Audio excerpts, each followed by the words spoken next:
Halo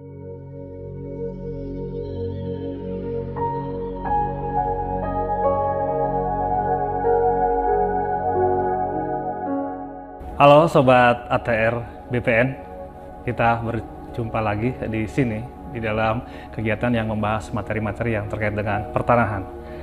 Di sini kita akan membahas tentang hak milik atas satuan rumah susun.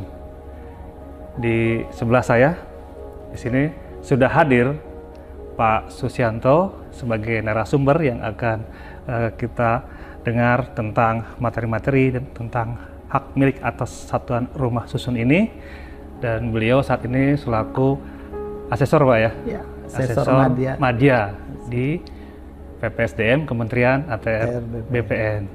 Namun sebelumnya beliau pernah menjabat sebagai Kepala Kantor Pertanahan di Jakarta, Kota Administrasi Jakarta Pusat. Di Kota Administratif Jakarta Pusat. Nah, di wilayah Jakarta Pusat tentunya banyak rumah susun dan banyak pengalaman-pengalaman beliau yang terkait dengan materi ini.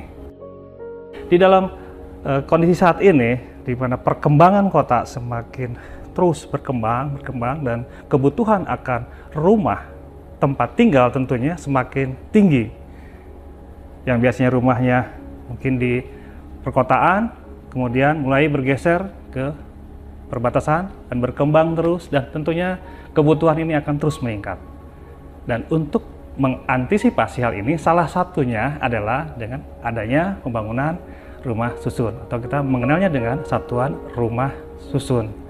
Nah, mengenai ini kita coba bahas materi ini. Terima kasih sebelumnya Pak atas kehadirannya, Pak Sus. Terima kasih Pak Nandang atas kesempatannya. Ya, terima kasih Pak.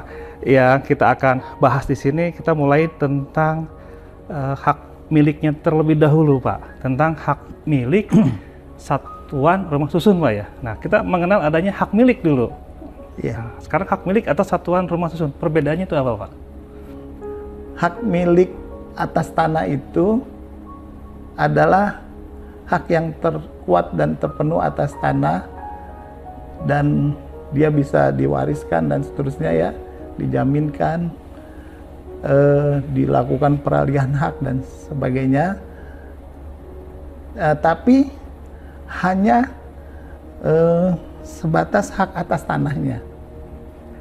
Rumah susun secara pengertian yuridis adalah bangunan gedung bertingkat yang dibangun dalam suatu lingkungan yang terbagi dalam bagian-bagian yang distrukturkan secara fungsional, baik dalam arah horizontal maupun vertikal, dan merupakan satuan-satuan yang masing-masing dapat dimiliki dan digunakan secara terpisah, terutama untuk hunian yang dilengkapi dengan bagian bersama, benda bersama, dan tanah bersama. Jadi tidak semua bangunan bertingkat itu rumah susun.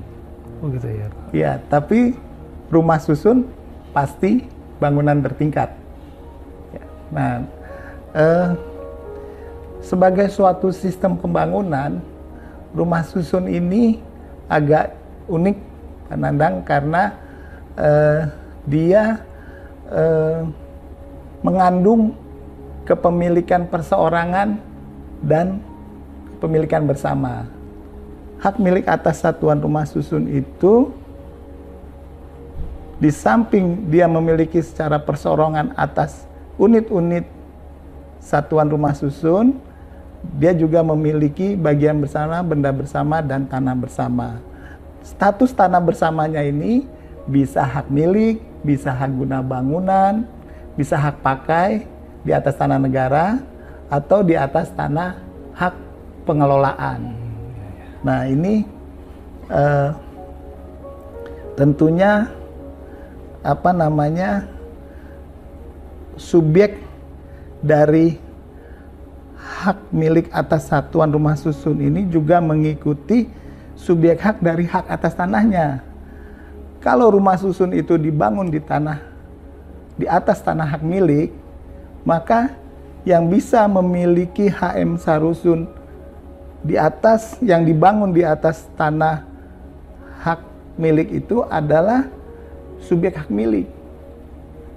Subjek hak milik kan harus warga negara Indonesia, badan hukum juga badan hukum tertentu, atau badan keagamaan gitu. Kalau rumah susun itu berdiri di atas tanah bersamanya hak guna bangunan, maka yang bisa membeli atau memiliki hak milik atas satuan rumah susun atau yang disingkat itu HM Sarusun itu adalah warga negara Indonesia atau badan hukum yang didirikan berdasarkan hukum Indonesia gitu. Sedangkan kalau hak pakai, orang asing bisa memiliki gitu ya. Jadi orang asing bisa memiliki satu unit apartemen yang rumah susunnya atau apartemennya itu dibangun di atas tanah hak pakai. Jadi sesuai begitu Pak ya? Kalau subjeknya, awalnya tanahnya itu adalah hak milik, ya, di atasnya berarti yang HM Sarusunnya, pemilik HM Sarusunnya harus mengikuti persyaratan subjek hak milik. Nah, kalau yang dasarnya adalah HGB, di atasnya juga yang bisa memiliki HM Sarusun itu adalah subjek hak yang memenuhi syarat untuk HGB, untuk memegang HGB. Demikian juga untuk hak pakai. Iya. Itu Pak ya. Itu. Nah ini yang kadang-kadang masyarakat tuh kurang memahami gitu, seolah-olah hak milik itu hak milik atas satuan rumah susun itu sama dengan hak milik gitu. Emang ini satu pengertian Pak, hak milik atas tanah dan hak milik atas satuan rumah susun. Jadi hak milik atas satuan rumah susun itu satu pengertian, hak milik atas tanah satu pengertian lagi. Nah ini itu bedanya di situ. Bingung gitu ya. Karena kalimatnya milik ini Pak. Iya. Jadi kan kita mengenalnya secara umum itu kan hak milik gitu ya. Ini juga hak milik atas satuan rumah susun. Merasanya bahwa ini sama nih, turun temurun terpenuh. Padahal ternyata khusus untuk hak milik satuan rumah susun itu mengikuti dengan subjek hak atas tanahnya, di mana rumah susun itu berdiri. Dan yang menjadi miliknya dia itu apa Pak? Yang menjadi miliknya pemiliknya, yang menjadi pemilik dari hak milik satuan rumah susun ini apa Pak? Itu meliputi satu unit apartemen yang didiami, satu unit ruangannya, ruang itu ya. Kalau dia beli 7 kali 3 21 meter atau 36 meter berarti yang itu unit itu unitnya itu milik perseorangannya. Tapi dia juga memiliki bagian bersama, benda bersama, sama tanah bersamanya. Apartemen ini berdiri di atas HGB misalkan. Nah, ketika ada seseorang beli, dia mendapatkan sertifikat hak milik atas satuan rumah susun. Tetapi kalau untuk hak atas tanahnya sebetulnya di HGB. Iya. HGB ya. HGB. Nah, kemudian miliknya adalah miliknya unitnya itu.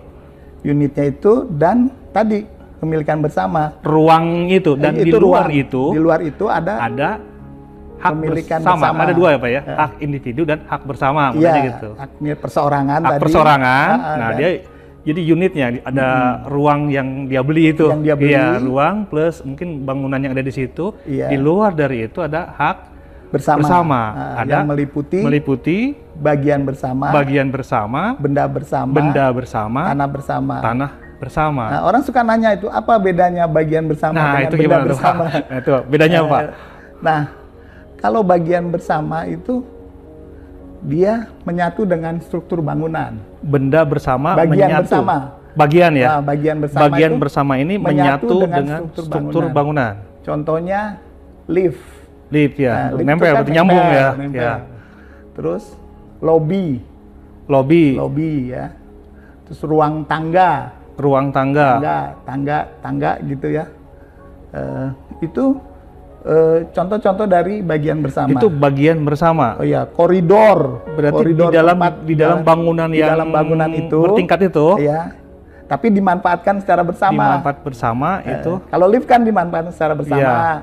koridor juga bersama, tangga juga kan. Itu yang disebut bagian. Nah, dia menempel, menyatu dengan bangunan, struktur bangunan rumah kalau susun. apartemen tinggi segini, ya yang ada di bangunan-bangunan ini, iya, berarti Pak ya, yang digunakan bersama itu adalah kita kelompokkan ke dalam bagian bersama. Termasuk lorong. Iya, kan lorong, di depan koridor namanya. Iya. Lorong saya gitu. Kan ada pintu pasti ada tengah-tengah itu lorong, koridor ya. Koridor. Nah, itu adalah bagian bersama. Nah, kalau benda bersama apa, Pak? Kalau benda bersama, dia biasanya berada di atas tanah bersama. Di atas tanah bersama. Contohnya ada fasilitas lapangan tenis. Berarti kita ini dulu, tanah bersama dulu, Pak. Tanah bersama itu apa, Pak? Tanah bersama itu adalah tanah tempat berdirinya rumah susun. Lingkungan rumah susun. Kalau tanahnya ada 1 hektar misalnya, ada gedungnya berdiri di atas tanah 1000 meter. Berarti tanah umpamanya tanahnya 1 hektar. Tanahnya 1 hektar nih. Iya. Gedungnya 1000 meter misalnya. Gedungnya kan tower-tower gitu, bisa ya, lebih dari 1 tower gitu bisa jadi ya. Bisa lebih dari 1 tower.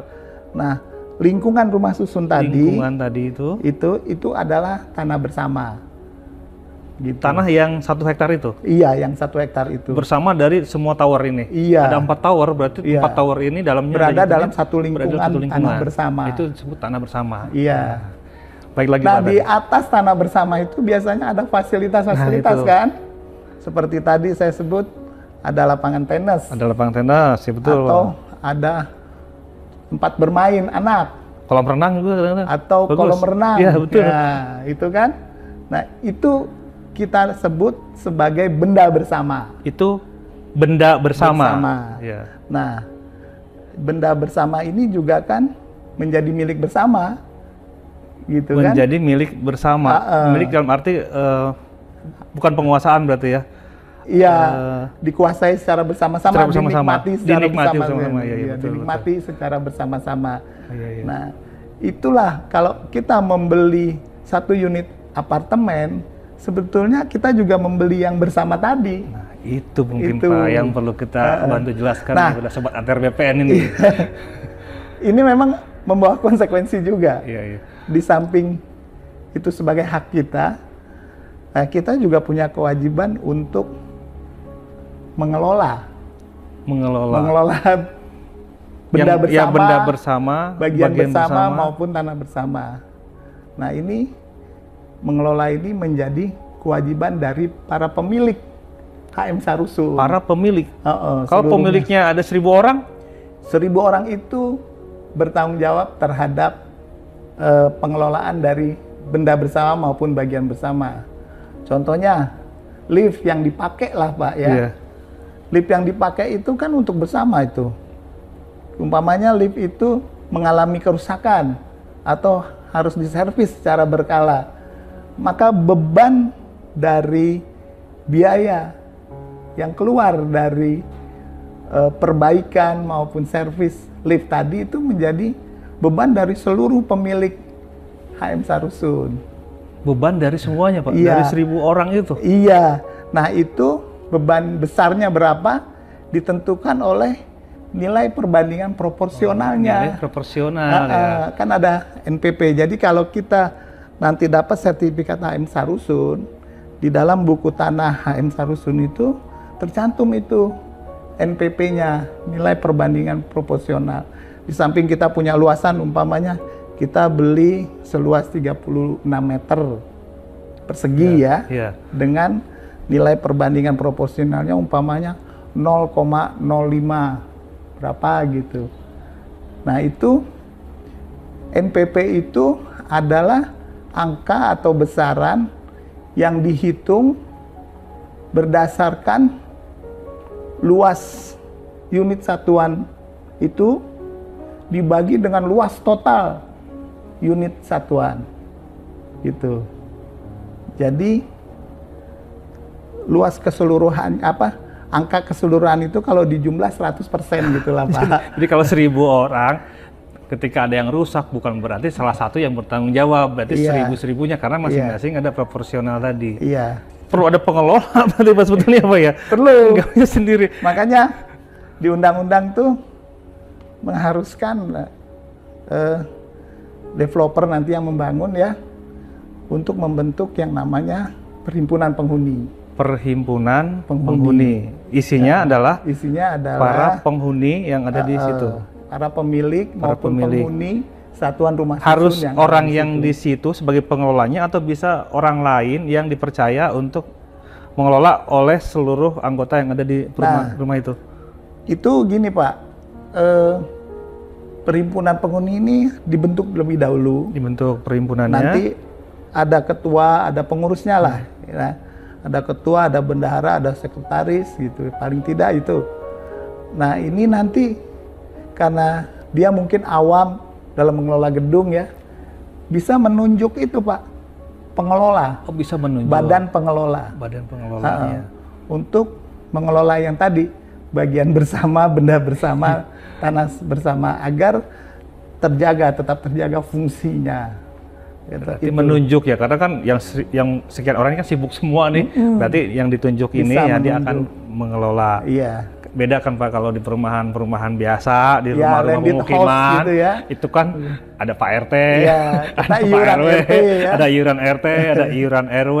Nah, kalau ini ada yang namanya iuran pengelolaan. Nah, berarti iuran pengelolaan. Nah, RT RW tetap ada mungkin ya? RT RW tetap ada. Secara administrasi. Pemerintahan ya. Terus untuk pengelolaannya tadi. Nah, kemudian gini Pak, tadi kan kepemilikan atas satuan rumah susun juga tergantung dari hak atas tanah yang berada di atasnya, di bawahnya, gitu Pak ya? Iya. Ya tempat berdirinya maksud saya. Rumah susun. Nah, kalau misalnya ada HGB Pak ya, HGB-nya berakhir. Iya. Nah, ini saya kan udah punya di atas, udah beli nih. Iya. Saya nggak tahu tadinya misalnya gitu ya. Nah, terus gimana nih? Nah, ini adalah tugas dari perhimpunan penghuni tadi untuk mengurus perpanjangan dari HGB yang akan berakhir ini. Nah, tentunya di sana juga ada biaya-biaya yang harus dikeluarkan. Iya. Nah, kewajiban itu ditanggung bersama yang seperti tadi berdasarkan nilai perbandingan proporsional, berdasarkan nilai NPP dari setiap pemilik HM Sarusun. Gitu, Pak. Oh, gini Pak, misal begini Pak ya. HGB itu kan ada jangka waktunya. Contoh misalkan berapa tahun ya? 25 tahun ya Pak ya? Ya, ada yang 30. Misalkan masih 25 tahun ketika seorang membeli. Orang pertama nih, orang kedua belinya ketika tinggal 20 tahun. Iya. Kemudian ada orang-orang yang terakhir-terakhir ini belinya ternyata tinggal 5 tahun lagi nih si tanahnya ini, HGB-nya ini. Ini gimana Pak? Sama atau gimana nih nanti untuk prosesnya? Kalau proses perpanjangannya sama ya. Jadi satu kesatuan ya? Harus bersama-sama diurus. Bersama-sama, gitu, karena tanah tempat berdirinya kan? Iya, karena tanah tempat berdirinya. Sekarang saya belum beli, udah tenang nih, hak milik ternyata atas ada satuan rumah susun gitu ya. Katanya ini ada perpanjangan. Nah, ini kan perlu disampaikan juga. Itu perlu diantisipasi. Antisipasi ya. Jadi inilah untuk para konsumen rumah susun juga harus memahami ini ya. Aspek hukumnya. Aspek hukumnya, betul. Aspek hukum Pak. Dari kepemilikan ya. Pemilikannya. Bagaimana ini gitu. Hak atas tanahnya nanti atau kewajiban yang harus dipenuhi pada saat dia telah menjadi pemilik dari HM Sarusun itu. Terima kasih. Iya itu Pak Nandang, itu perlu. Ya, Pak, makasih banyak Pak.